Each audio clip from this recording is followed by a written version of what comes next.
with Adventures with Roy. Today we're going to be doing a reaction video to a video that I found online on YouTube specifically. It is called "Why Do So Many Filipino Women Marry Foreigners," which I thought was an interesting topic to cover, definitely to cover.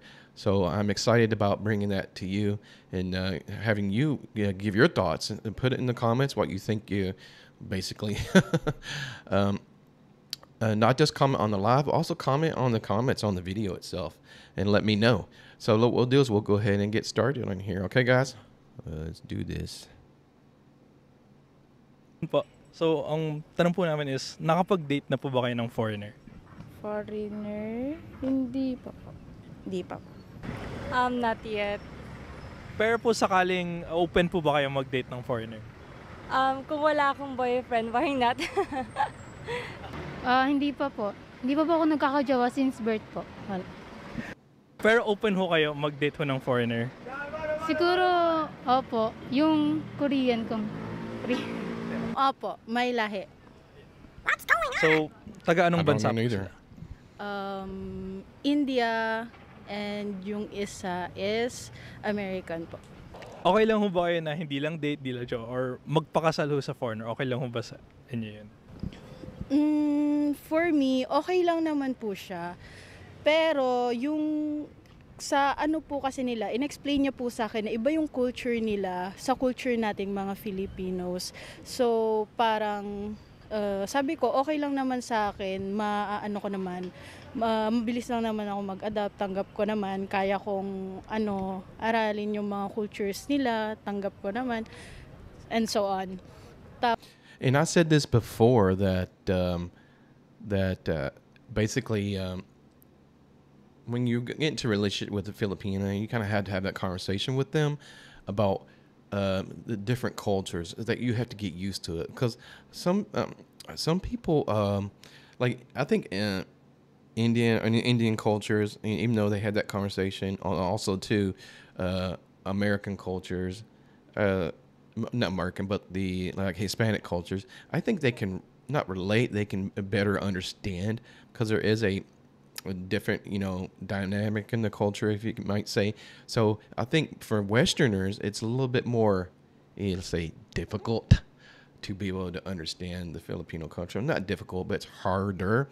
So it takes a little bit of time to be able to understand it, if that makes sense. So it takes time. And I think a lot of Filipinas, they go through their relationship and they don't understand that for Westerners, it takes a little bit of time to understand the culture. Unlike other cultures who are similar and might have an understanding because they've been there before as far as, being in a relationship with a foreigner, and they understand completely about, the different dynamics of a relationship. So let's get back into it. Tapos, ayun po, parang sinabi niya na gusto daw ng family niya is Indian din yung mapapangasawa niya, which is naintindihan ko rin naman po. Ano ho sa tingin niyo sasabihin ng mga kakilala niyo po? Yung mga kaibigan, pamilya niyo po, kung kayo nagpakasal ho sa isang foreigner, okay lang ho ba sa kanila or hindi?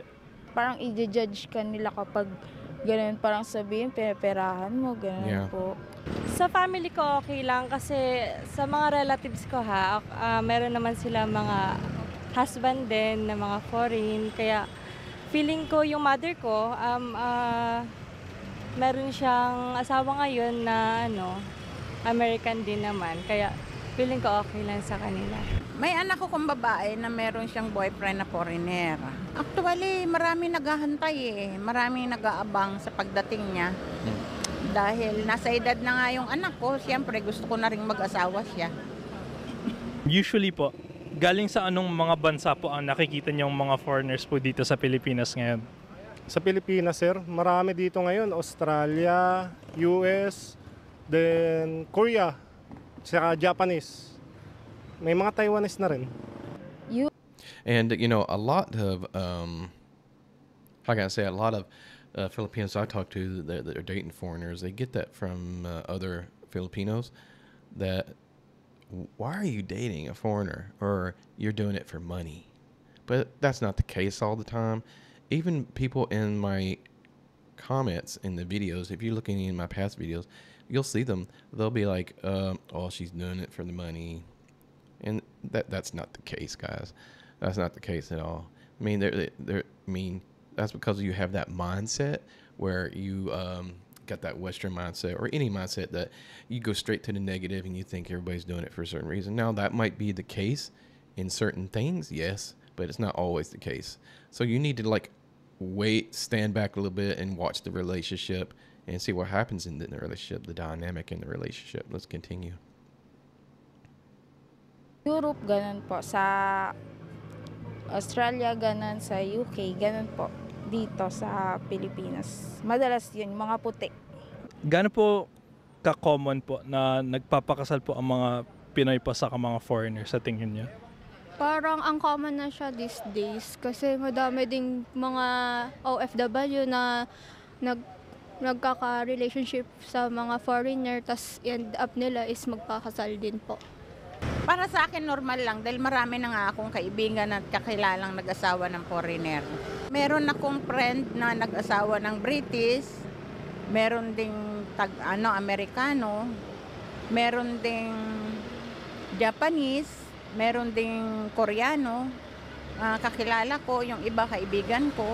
So, nung 2022 po, mahigit sa 15,000 po na Pilipino ang nagpakasal sa mga foreigner. Tapos karamihan po doon, mga babae. That's a po. lot. So, bakit kaya madaming babaeng Pilipino po ang nagpapakasal sa mga foreigner? As babae po, parang curious din po siguro kung anong feeling kapag yung foreigner yung jowa mo. Dahil siguro sa pera. Kasi pandemic, unang-una, financial, wala tayo. Yung pandemic. Tagutom talaga dito sa Pilipinas. And that's where I go straight into that, is that even some Filipinos think that. You know, think the Filipinas or even the Filipinos who date American women are all about the money. But that's not the case. Pinas. Pero para sa akin, sa tingin ko lang kaya nagkukuha ng mga foreigner yung mga babae rito o tayo para sa financial na rin siguro para makatulong sila. Since ito yung parang nakikita ko, yung mga tita ko, yung mga pinsan ko na kapangasawa sila ng mga foreign, syempre sa hirap din ng buhay. Feeling ko yun yung nagiging sagot nila para makaangat-angat. Ganon. Lumaki ako sa broken family. So nakita ko yung paghihirap din ng family namin. Yung mother ko, pumunta siya ng ibang bansa para magtrabaho since yung napangasawa niya ngayon, yung din ang tumulong sa amin para makapagtapos kami ng pag-aaral. Minsan kasi ang sa realidad talaga niyan, kadalasan ginagamit nila yung marriage para makuha sila sa ibang bansa, yung pamilya nila. I'm curious to know, what do you think that's true? Do you think that some people do that to get overseas? I mean, yeah, but I think that people are like put in their brain where like they're always like or programmed to think like that way, like some Filipinos are just doing it to move to another country. I don't particularly feel that's the case at all. I don't think so. So comment, hey, let me know. Not just in in this live, just comment on the video itself and just say, hey, this is what why I think that it's like that. If that makes sense, you shouldn't do that. So that's just me. I don't think you should do that, right? All right, let's continue.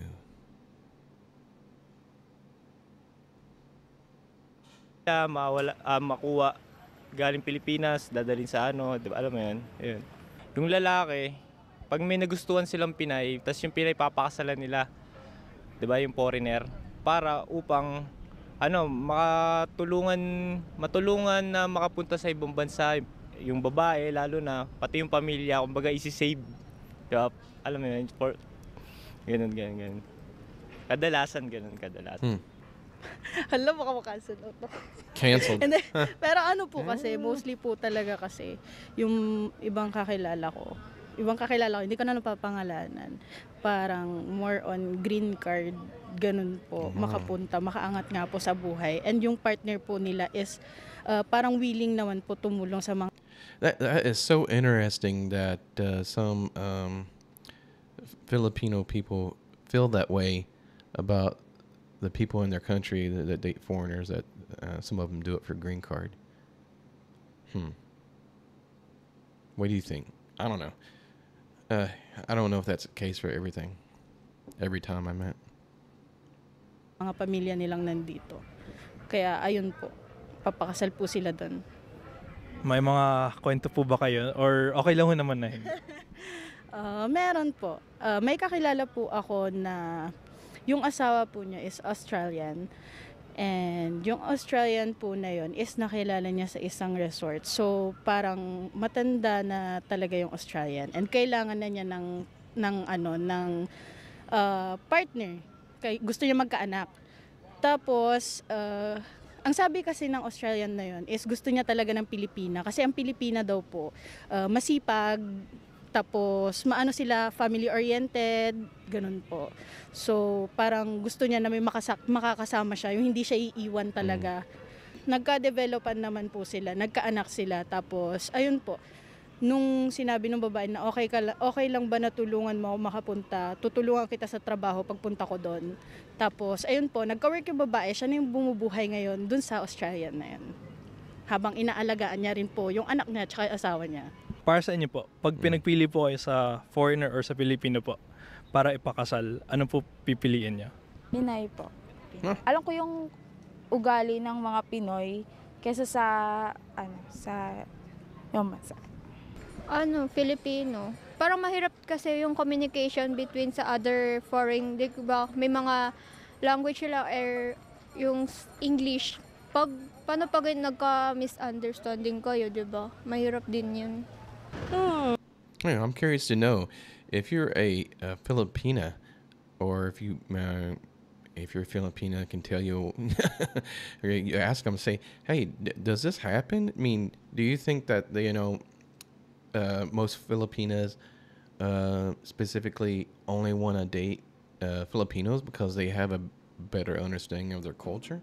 That's what I keep telling about it. You know, it is hard, and I think a lot of it's easier, and maybe they want to take the easier path in a relationship. But I just think that a lot of people don't realize or don't think about the different dynamics of the cultures, and you just have to be patient. And it doesn't happen immediately. It doesn't happen within a year. It can take years for you to be able to understand each other's cultures, even though you think you do. Everybody's raised a little bit differently.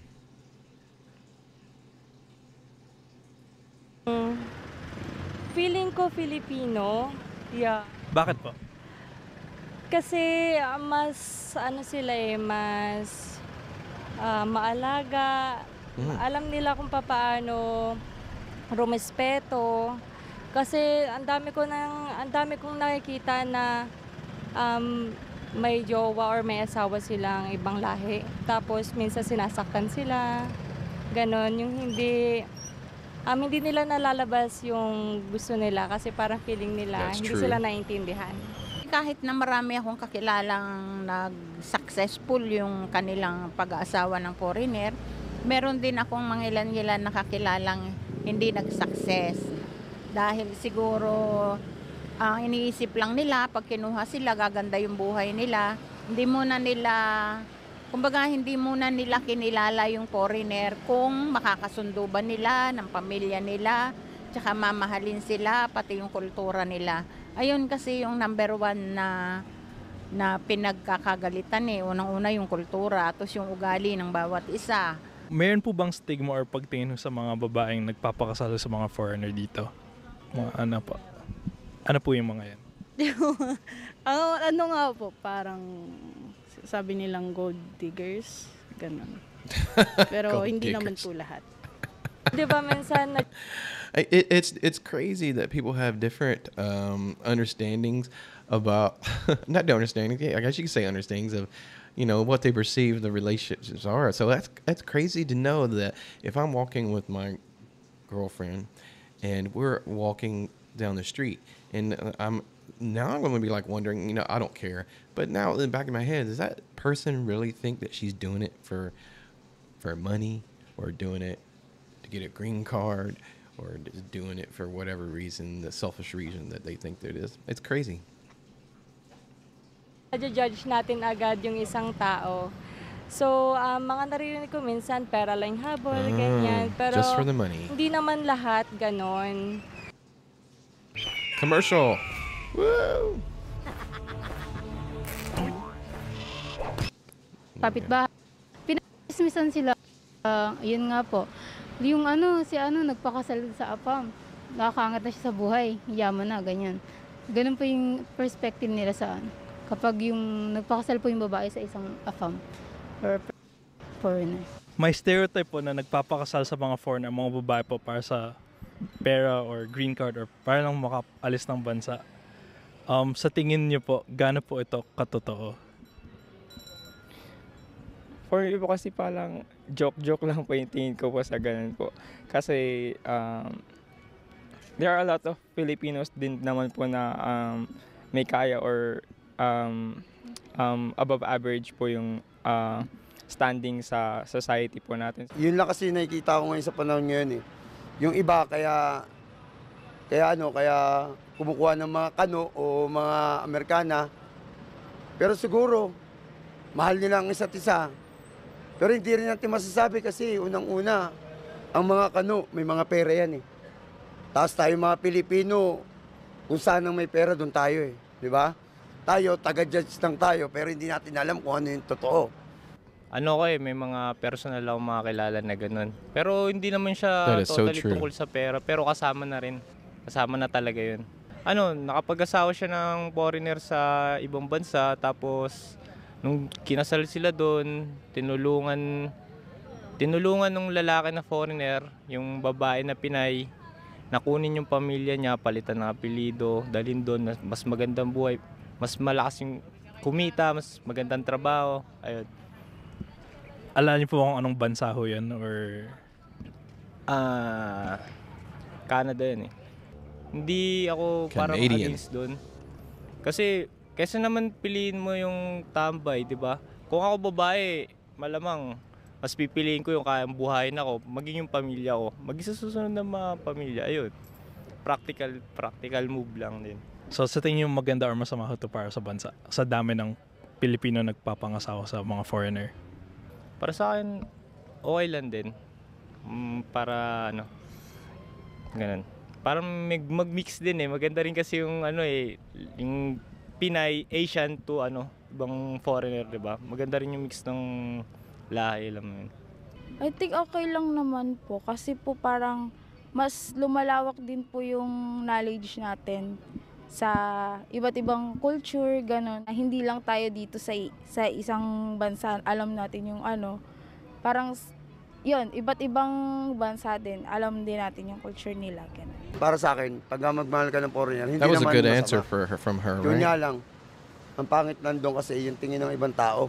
Pag nakikita nila, yung foreigner, may pera to, ganun. Pero hindi naman lahat ng foreigner may pera eh. Kasi naghihirap din sila sa pera ng pinanggagalingan nila. O sa lugar na pinanggagalingan. And that's so true. That I've heard some Filipinas tell me that it is all about they think foreigners have money, and also they have the if that makes sense. Let's continue. Nila. May mga foreigner din kasi mga mahirap. Natulad din natin. Kaya huwag natin i-judge kung ano man yung minahal ng tao. Sa palagay ko nakakabuti naman kasi 'di ba pagka may mga foreigner na pumapasok, may income din ang Pilipinas, ang bansa natin, 'di ba? O kaya hindi naman siguro nakakasama sa atin 'yun. Nakakabuti pa nga dahil yung mga turistang maraming mga foreigner na pumupunta rito. Dahil siyempre pag bumalik sila sa bansa nila, sasabihin ay maganda ang Pilipinas, ganito ang mga tao doon, mababait. Kaya yung ibang mga foreigner din pumupunta ng Pilipinas, naghahanap din ng Pilipinang partner nila. Dahil na-introduce na sa kanila kung gaano ka-generous, kung gaano mga kababait, tsaka kung gaano kabuti ang mga Pilipina, ang mga tao dito sa atin, sa bansa nating Pilipinas. Salamat po.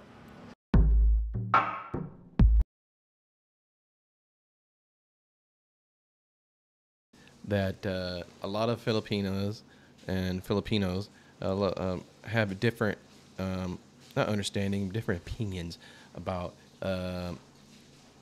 why so many Filipino women marry foreigners. So I'm curious to know, what do you think it is? I mean, why do you think they marry so many foreigners? If it's good or bad, comment in the video. Or if you're on the live here, which I'm streaming live on the Thursdays at 9 a.m. Filipino time and 9 p.m. Eastern Standard Time on Wednesday night. So I'm curious to know, what do you think it is? Comment, let me know why you think so many do. And even if it's good or bad, give us a opinion. And what we'll do is now I'll go over the